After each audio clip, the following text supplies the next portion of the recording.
il règne une tranquillité singulière, presque oppressante, qui finit toujours par rattraper ceux qui ont passé leur existence sous les feux aveuglants de la rampe.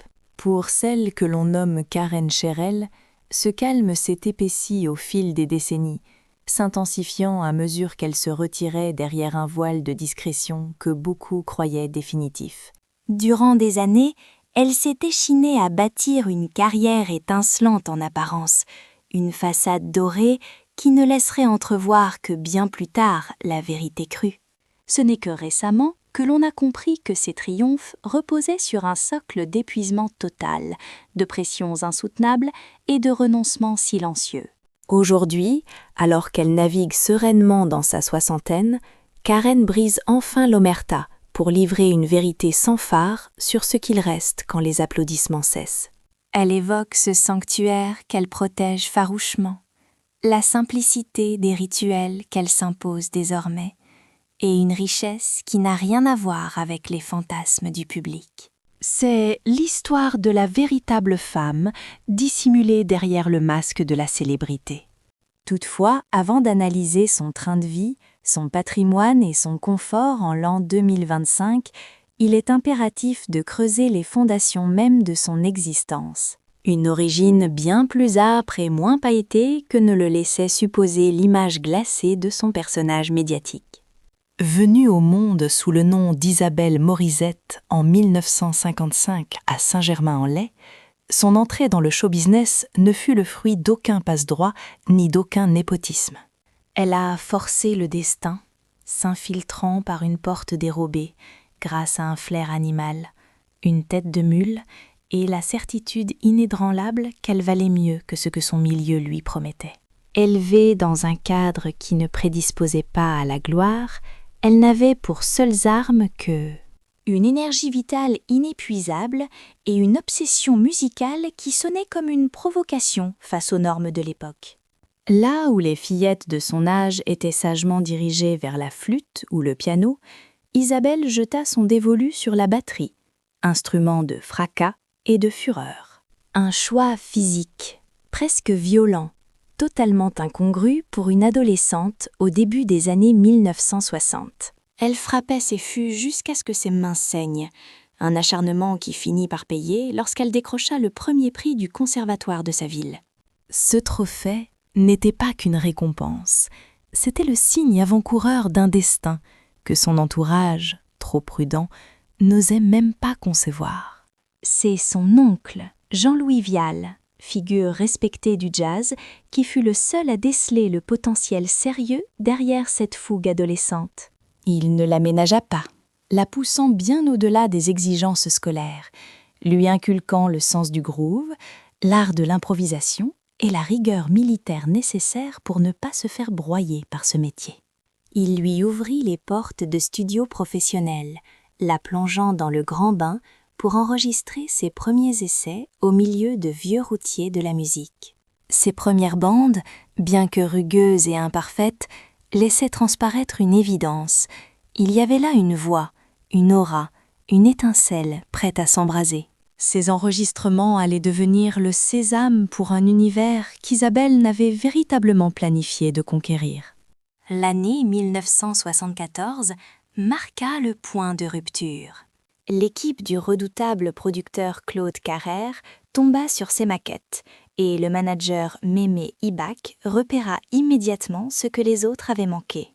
Il ne vit pas une artiste, mais un potentiel commercial pur, une voix qui vend, un visage qui accroche la lumière et une personnalité assez souple pour être modelée.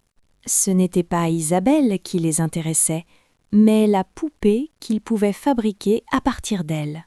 C'est ainsi que, brutalement, Isabelle Morizet fut effacée des radars pour laisser place à une entité artificielle, Karen Cherel, un patronyme qui sonnait américain, moderne, taillé sur mesure pour la vague disco. Cependant, derrière ce pseudonyme scintillant, se cachait une jeune femme incapable de déchiffrer les clauses des contrats qu'elle paraphait, ignorant qu'elle vendait son âme et son identité. Elle s'engouffra pourtant dans cette machine industrielle. car c'était l'unique issue visible et qu'elle nourrissait l'illusion naïve, propre aux jeunes prodiges, que la gloire serait synonyme d'émancipation. La réalité fut tout autre. On lui offrit une exposition médiatique démesurée, mais on la priva de tout pouvoir décisionnel.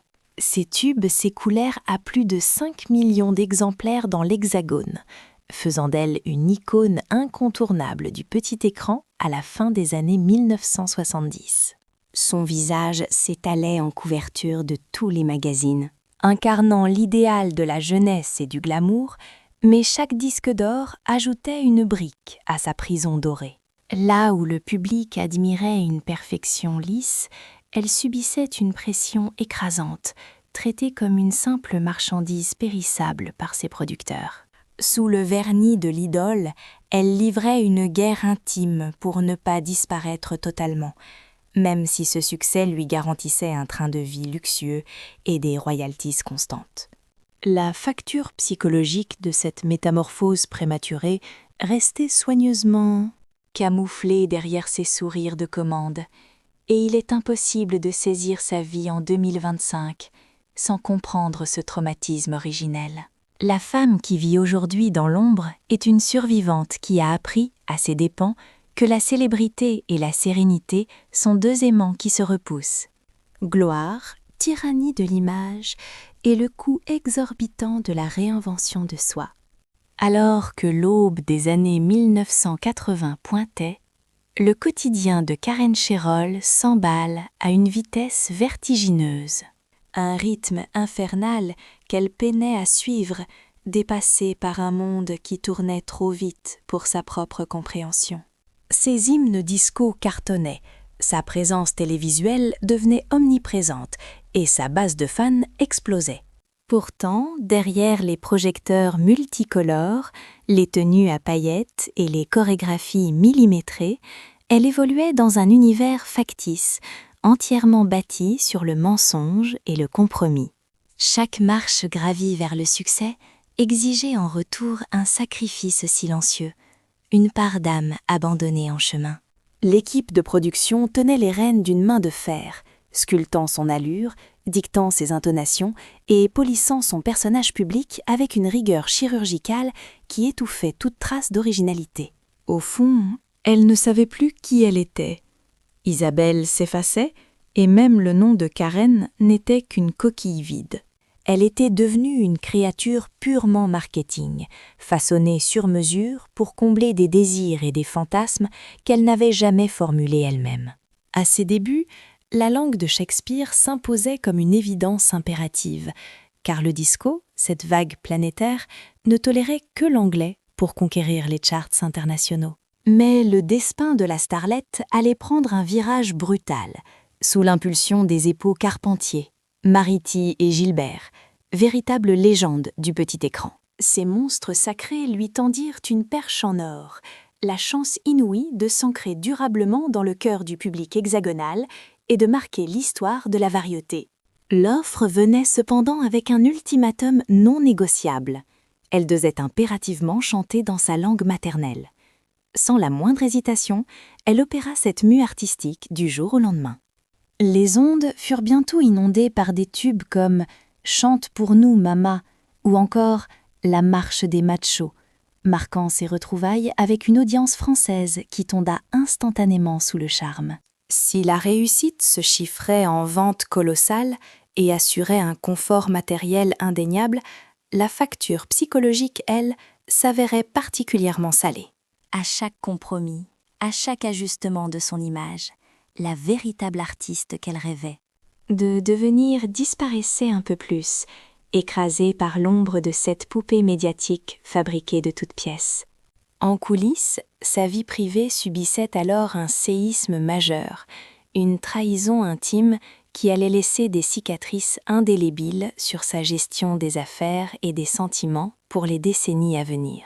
Alors qu'elle régnait sur les hit-parades du haut de sa vingtaine, elle remit les clés de son empire naissant à un avocat de renommée internationale. Il avait l'aura d'un protecteur, l'élégance du succès, et semblait dévoué corps et âme à sécuriser son avenir financier. Pour une jeune femme perdue dans le tourbillon vertigineux du showbiz, il incarnait le roc sur lequel s'appuyait. Hélas, ce soutien apparent n'était que le masque d'une manipulation sordide.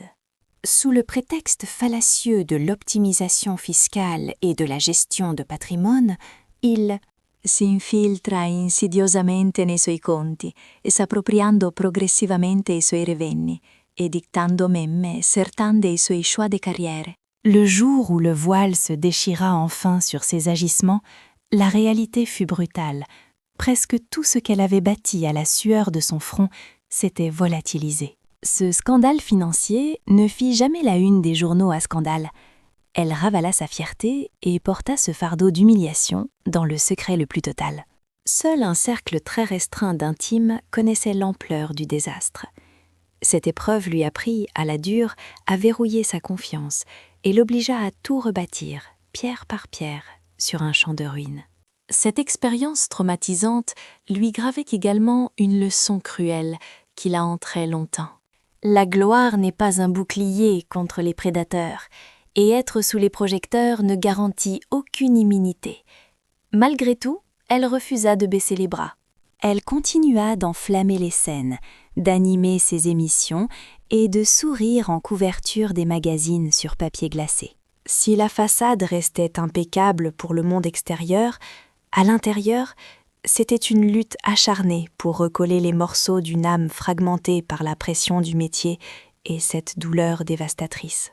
Quand la fièvre du disco finit par retomber et que les lumières des boules à facettes s'éteignirent, elle ne sombra pas dans l'oubli comme tant d'autres idoles de sa génération. Elle fit preuve d'une résilience hors norme en opérant un pivot stratégique. Consciente que l'industrie musicale était trop volatile pour assurer son avenir, elle investit de nouveaux territoires, le petit écran d'abord, puis les ondes radio. Cette capacité à se métamorphoser, que certains prenaient pour de l'ambition dévorante ou un simple opportunisme, était en vérité un pur réflexe de survie. Aux yeux du grand public, elle était cette animatrice pétillante et polyvalente, toujours de bonne humeur. Une femme qui semblait changer de peau avec une aisance déconcertante. Mais personne ne voyait le labeur de l'ombre, ce processus fragile et douloureux.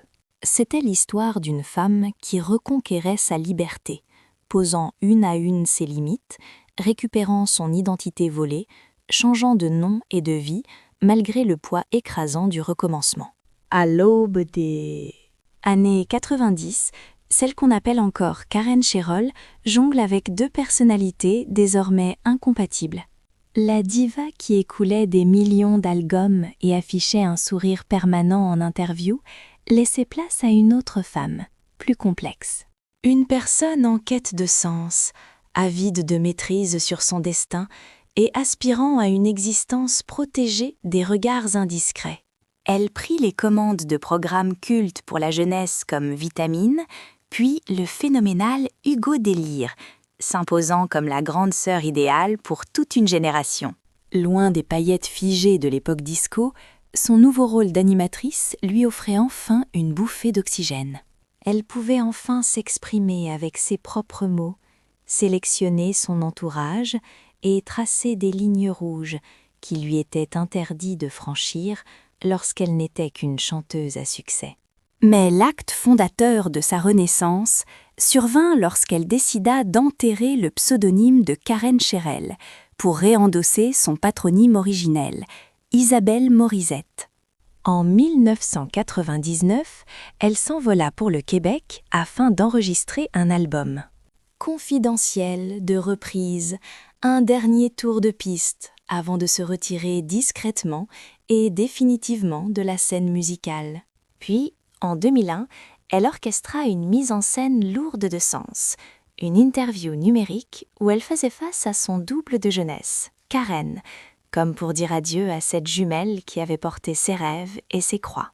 Si cette séquence émut profondément les téléspectateurs, elle répondait surtout à une nécessité vitale et intime pour elle-même. C'était l'acceptation finale que la jeune starlette lumineuse, fabriquée de toutes pièces dans les années 70, avait définitivement cessé d'exister. En coulisses, sa sphère privée connaît elle aussi une véritable métamorphose. C'est en 1995 qu'elle découvre les joies de la maternité avec l'arrivée de son fils Oscar, fruit de son idylle avec le dessinateur Jean-Claude Gotting. Si leur passion amoureuse finit par s'éteindre, leur lien ne se brise pas pour autant. Il se transforme en une affection indéfectible, empreinte d'un profond respect et bien loin des drames habituels du show business. En véritable mère louve, Isabelle dresse une forteresse imprenable autour de son enfant pour le préserver. Elle met un point d'honneur à le tenir à l'écart des flashs, refusant catégoriquement de l'exposer. Le jeune homme grandit ainsi loin des paillettes, se passionnant pour le codage et les nappes synthétiques, et diffuse ses créations sonores sous le pseudonyme d'Aglaya. Là où tant de fils et filles d'eux finissent malheureusement par devenir des produits marketing, de pâles extensions de l'image publique de leur géniteur, Oscar a bénéficié d'une éducation cadrée, lui offrant le luxe suprême, le droit à l'anonymat total. Le destin frappe à nouveau à sa porte en 2002, lorsqu'elle dit « oui » au journaliste Jérôme Belay. Après avoir traversé des tempêtes sentimentales, subi des trahisons amères et frôlé le précipice émotionnel, elle trouve en Belay son roc.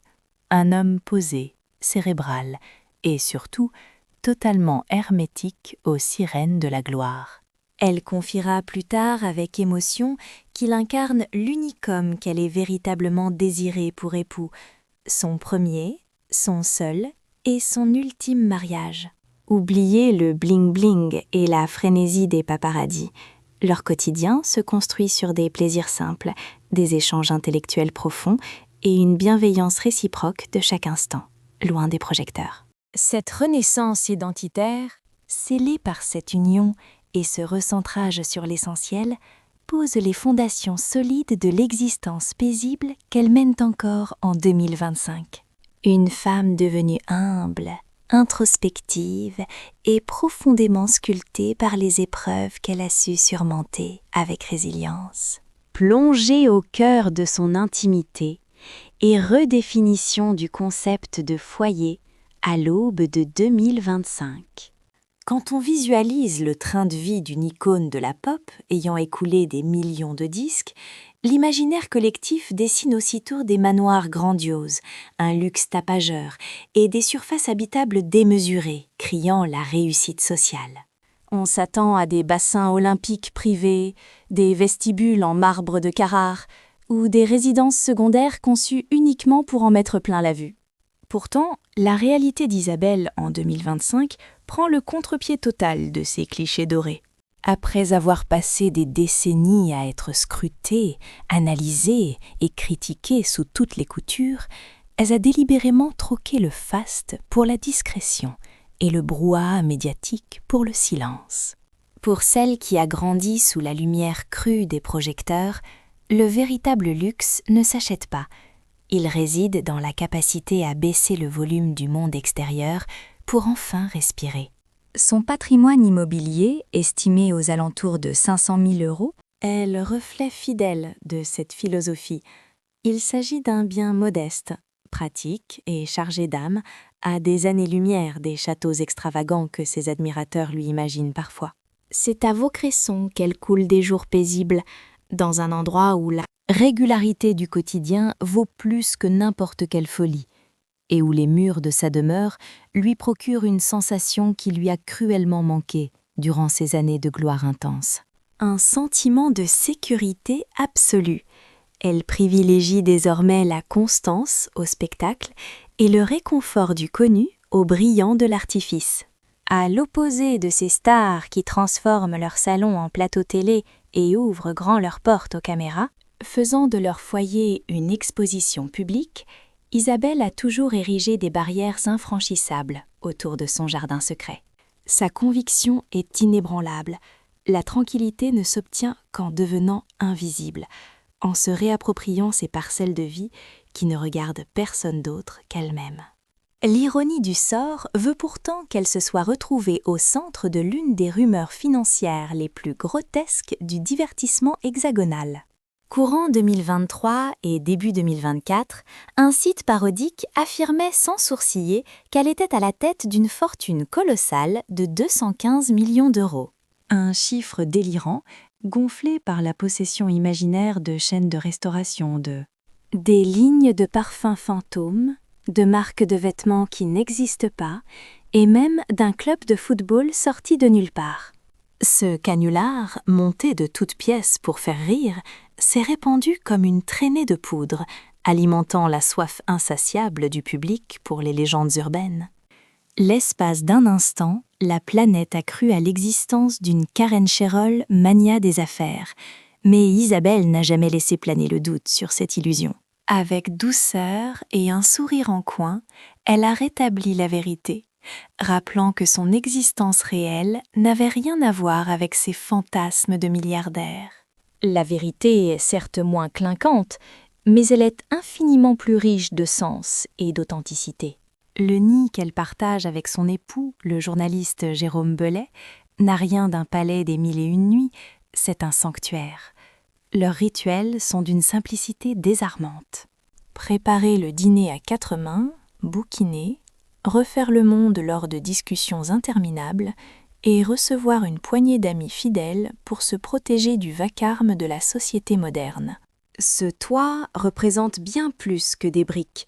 C'est une forme de reconstruction intérieure, un pôle de stabilité indispensable après des années marquées par les montagnes russes émotionnelles. Ayant vu une grande partie de ses avoirs s'évaporer par la faute d'un homme de loi manipulateur durant sa jeunesse, Isabelle a tiré une leçon cruciale. L'aisance financière ne doit pas être un trophée à brandir, mais un bouclier vital, une protection essentielle contre les aléas de l'existence et la vulnérabilité. Son cadre de vie en 2025 est le miroir exact de la femme qu'elle est devenue à l'aube de ses 70 ans. Une femme ancrée dans le réel, exigeante dans ses choix et qui ne ressent aucune nostalgie pour le glamour qu'elle a laissé derrière elle. Nulle trace de collection hors de prix, pas de travaux pharaoniques pour épater la galerie, aucune mise en scène théâtrale.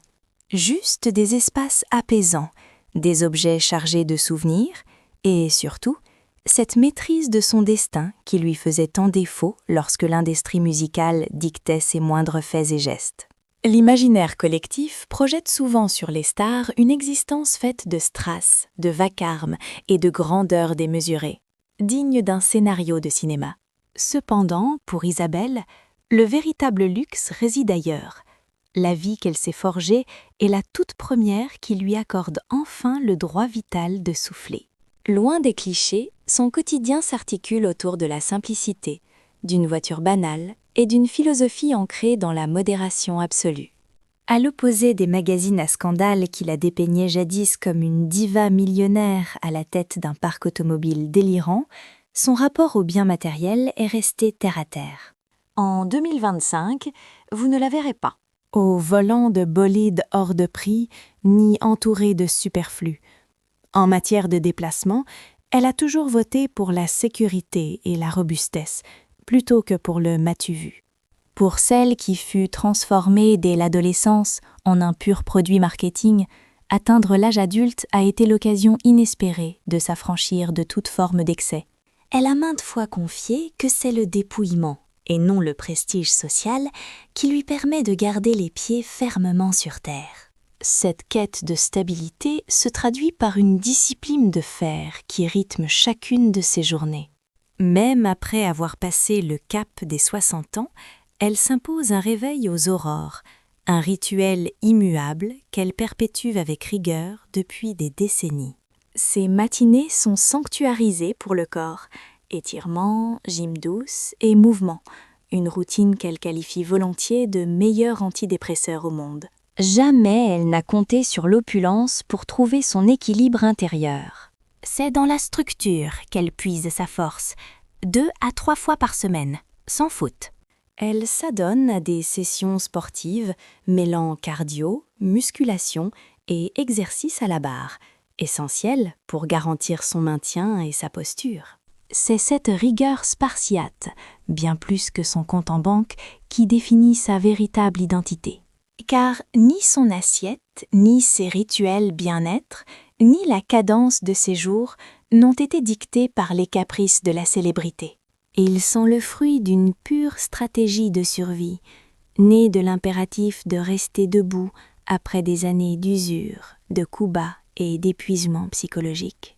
C'est la raison pour laquelle elle a toujours balayé les ragots sur la chirurgie, n'admettant que sa rhinoplastie et ses soins dentaires comme seule retouche.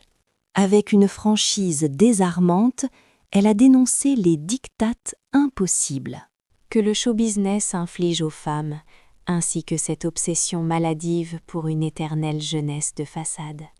Elle n'a ni maquillé ni dissimulé les effets du temps. Elle a choisi de vieillir en toute lucidité, assumant chaque étape avec courage. Les carrosseries rutilantes et les bijoux n'ont jamais été pour elle des marqueurs de triomphe. Ses vraies victoires sont ces choix silencieux qu'elle pose au quotidien. Des résolutions qui garantissent son indépendance totale, qui protègent sa santé mentale et sauvegardent cette dignité qu'elle a eu si peur, autrefois, de voir se dissoudre. Dans une époque qui mélange souvent le prix des choses et leur valeur, Isabelle prouve que le confort peut être humble et que la tranquillité vaut bien plus que la gloire. La vérité sur sa fortune, bien loin des fantasmes. S'il y a un domaine où la réalité d'Isabelle a été totalement distordue, c'est bien celui de ses finances. En 2025, son patrimoine est évalué à environ 2 millions d'euros. Une somme qui n'est pas le fruit de caprices de stars, mais le résultat de décennies de labeur, d'une gestion économe et d'une résilience à toute épreuve. Le cœur de son avoir repose sur son catalogue musical, estimé à 1 million d'euros, alimenté par les royalties des passages radio, du streaming et des rééditions. Son album Best of, sorti en 2024, d'un romantisme inattendu, s'est même hissé à la 4e place des charts nationaux, talonnant Lady Gaga, ce qui démontre que la nostalgie reste un levier économique puissant. Le petit écran et les ondes ont aussi joué leur rôle, notamment l'animation de l'émission culte Hugo Délire. Sans oublier l'émission Il n'y a pas qu'une vie dans la vie sur Europe 1, qui lui a offert un refuge financier quand la chanson ne payait plus. Cumulés, ces contrats médiatiques ont généré près de 500 000 € sur la totalité de sa carrière. Les partenariats publicitaires et collaborations diverses ont quant à eux rapporté environ 300 000 €. On est donc à des années-lumière de la fortune colossale de plusieurs centaines de millions que certains lui prêtaient. Cette légende urbaine, née d'un article bidon de People with Money, la décrivait à tort comme une mania possédant resto, parfums, mode et même un club de foot.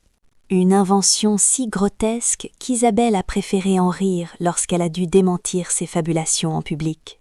Mais le drame de son histoire financière ne réside pas dans cet argent fictif, mais bien dans celui qu'elle a véritablement perdu. Les escroqueries subies durant sa vingtaine l'ont spoliée des revenus qu'elle avait amassés à la sueur de son front. Il lui a fallu des années pour se refaire, et les séquelles de cette trahison ont marqué au fer rouge sa relation à l'argent, pour toujours. Elle en est devenue méfiante, économe et terriblement lucide sur la vitesse à laquelle la sécurité matérielle peut s'effondrer quand on accorde sa confiance aux mauvaises personnes. Un dernier détail stupéfiant a émergé en 2024. Malgré sa longue carrière, elle n'a jamais réclamé sa retraite et ne perçoit donc pas un centime de pension. Avec une franchise désarmante, elle a lâché cette bombe. Je puise désormais dans mes réserves pour survivre. Un aveu prononcé sans le moindre tremblement, prouvant que celle qui a dû lutter férocement toute son existence ne redoute absolument plus ce que demain lui réserve. Aux yeux du grand public, ce virage radical peut sembler être de la folie pure, mais il incarne sa vérité. La dignité, l'amour des siens et la tranquillité d'esprit pèsent bien plus lourd dans la balance que l'accumulation de millions. Le destin tumultueux de Karen Chery nous démontre avec force qu'une existence autrefois consumée par les feux aveuglants de la célébrité peut finir par se transformer en une réalité plus douce. C'est une vie certes plus fragile, mais d'une authenticité bouleversante et crue. L'état de ses propriétés, ce qu'il reste de sa fortune et la simplicité de son quotidien, tout raconte l'histoire d'une femme qui a dû se rebâtir pierre par pierre après avoir frôlé le néant. Et vous, quel aspect de cette chute et de cette résurrection vous a le plus choqué? Si vous avez soif d'autres enquêtes exclusives sur les secrets des stars, pensez à laisser un pouce bleu, à réagir en commentaire et à vous abonner dès maintenant pour ne pas manquer la prochaine révélation.